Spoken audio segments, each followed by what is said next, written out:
What are some psychology experiments with interesting results? Hedonic adaptation. Put simply, a person who had just won the lottery and another person who had just been paralysed took a survey to measure their life contentment. Obviously it was high and low, respectively. However, they both took the same survey a year later and both scored similarly. The point being that regardless what happens to you in life, good or bad, you will always adapt and spend most of your life feeling neutral. One time I participated in a paid research experiment. I was basically tricked into thinking I was drunk. I was placed in a room with two other people and we were instructed to drink vodka with cranberry juice over a period of time while we socialized. After we drank, I was placed in a room where I had to read some flashing words on a computer. I felt pretty drunk at this point. When the researcher came back into the room, he gave me my car keys and said I was never actually given alcohol. He briefly told me that because I was anticipating drinking for this experiment that my brain had tricked me into feeling the effects of being intoxicated. I immediately snapped out of it and was completely amazed at how I felt. Solomon Asch's experiment on conformity.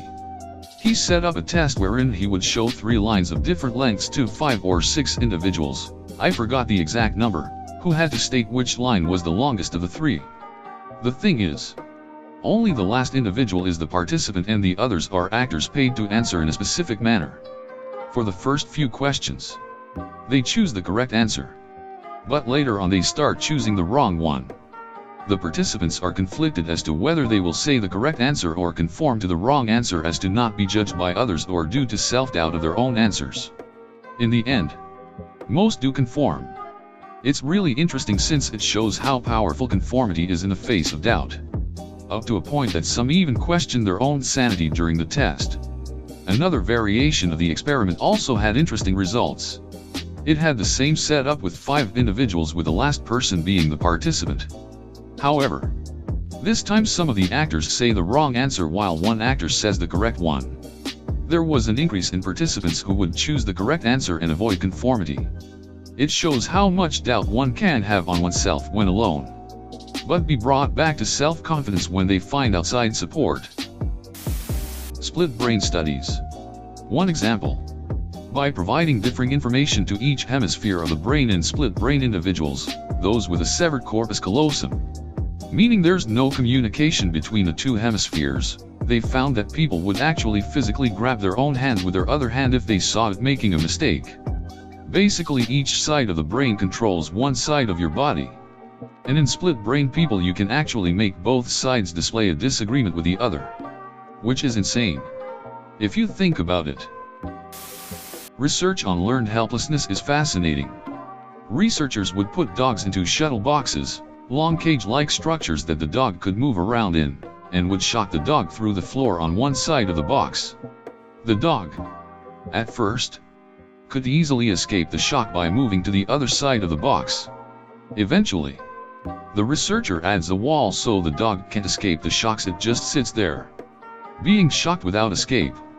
Through this the dog learns helplessness over repeated trials and extended periods of time. Even when the wall is taken down, the dog won't walk to the other side and avoid the shocks anymore. It has become so used to the pain that it doesn't even try to escape when escape would be easy. This research has been used to explain certain aspects of human behavior, especially related to repeated experiences of abuse, addiction, and poverty. It takes a long time to get somebody out of this mindset, and is possibly one of the reasons why people get stuck in terrible situations. Aaron and Dutton, 1974, misattribution of arousal. Men who had just walked across a bridge, either steady or unsteady, were approached by a female psychology student, posing to do a project on the effects of exposure to scenic attractions on creative expression. The men had to complete a questionnaire and write a short dramatic story about a picture she provided, and she gave them her phone number if they had more questions. Men who walked across the shaky bridge were more likely to call her up because they misattributed the arousal from the bridge to the woman. TLDR. Watch a horror movie on the first date. It's not that psychopaths lack empathy, but rather, they have the manual settings. A specific region of the brain lights up when people experience empathy. For most people it's an automatic, subconscious response. But in a study where they showed emotional videos to psychopaths and none while scanning their brains, psychopaths would only light that region of the brain when specifically asked to feel for the character, while the control participants would light up automatically. The Rosenthal effect. The prejudice and expectations you have towards a student/contestant/etc. highly dictates his performance in the long run. Look it up, aka Pygmalion effect. Not a psychologist, but the one where given a choice between sitting down doing nothing and shocking oneself, people tend to choose the shock. Ergo, we would choose pain over boredom. Reconsolidation. When you retrieve a memory from your long-term memory, it is susceptible to being manipulated. This can lead to memories being totally changed from the source. This is why eyewitness accounts cannot be fully seen as true. This knowledge is also being used to help people with PTSD by changing the negative memories they have of their particular trauma. If people have the upper hand, they will put others down to keep it. An experiment told a class of kids that having blue eyes meant you were smarter, achieve more, etc. All of a sudden kids with blue eyes formed their own groups. Things like bullying and exclusion of other eye colors started too. They repeated the experiment with different eye colors in different classes, all with the same results. Welp. The salmon study. To test a behavioral procedure in an MRI machine, the experimenters got a dead salmon to use as a dummy. As it had to be something organic, they were in shock when they discovered that the fMRI was recording increased bold response, blood oxygen level dependent, in a dead salmon when running their experiment, suggesting this dead salmon's brain was somehow reacting to the experiment. This led to the findings that fMRI is not perfect and we should expect a certain level of false positives, highlighting the importance of retests and tighter statistical analyses. There was an experiment to measure the dopamine, i.e. happiness, hit your brain takes when eating something you're craving. The dopamine builds with the anticipation and peaks right as you take the first bite. Then, after the first moment it's in your mouth, the dopamine levels begin to decrease. This showed that many times we are desiring, edited to show the distinction made by poster below. Asterisk the attainment of the thing more than the thing itself. Edit. Not to proselytize, but this corresponds somewhat to the Buddhist principle of unsatisfactory desire. It's very interesting. Not entirely sure it fits into the category, but the Rosnan experiment. 13 people feigned mental illnesses to get into mental hospitals and all were admitted with different diagnoses. They then assumed their normal personalities, but to be released they all had to admit that they were mentally ill. There was a second part where a hospital challenged Rosnan to send multiple fake patients to the hospital and they would rate their patients on a scale of whether they think they were faking.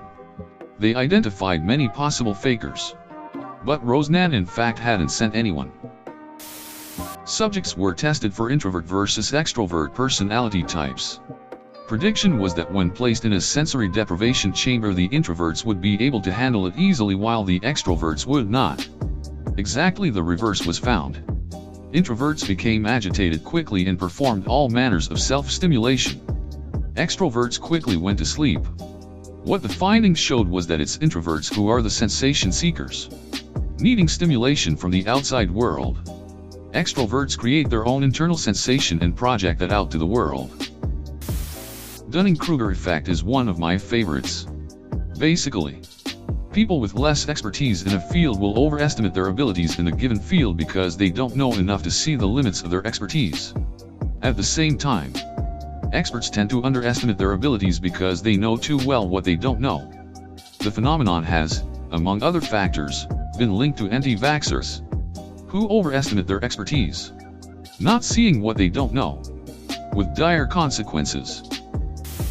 White rats and black rats were raised separately without seeing each other. When a black rat was placed in the white rat's cage, the other rats ostracized him. When white and black rats are raised together and a new black rat is placed in a cage, the white rats accept him. So basically rats are racist, unless raised to accept differences. I'm a huge fan of Milgram's small world experiment. It is more sociology than psychology, but I still think it is really cool. Milgram sends out 160 letters containing the name and address of a stockbroker in Boston to people in Omaha, Nebraska. They had to send it to someone they thought would get the letter closer. But they couldn't mail it directly to the stockbroker.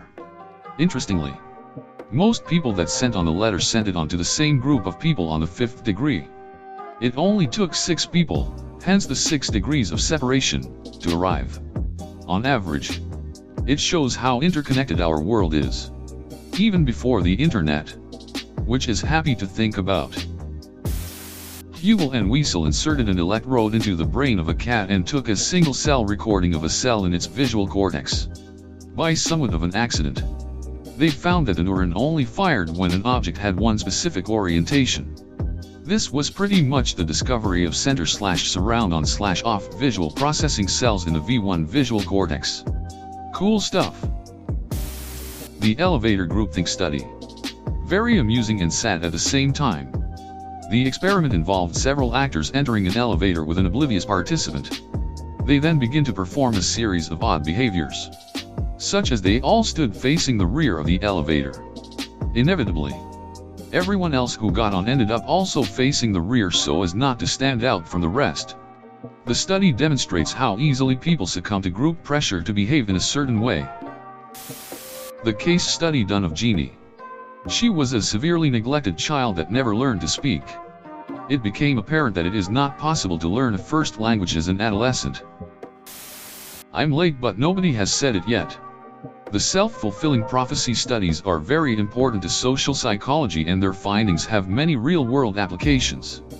Basically, they brought together a group of kids and formed a class with a real teacher. They gave the kids a test for overall academic skill at the start of the course, but didn't really use the scores. Instead, they told the teachers that a few students, picked at random, were very brilliant and scores very highly. They then observed the class for a long period of time and noticed that the teachers gave the kids they thought were brilliant much more attention.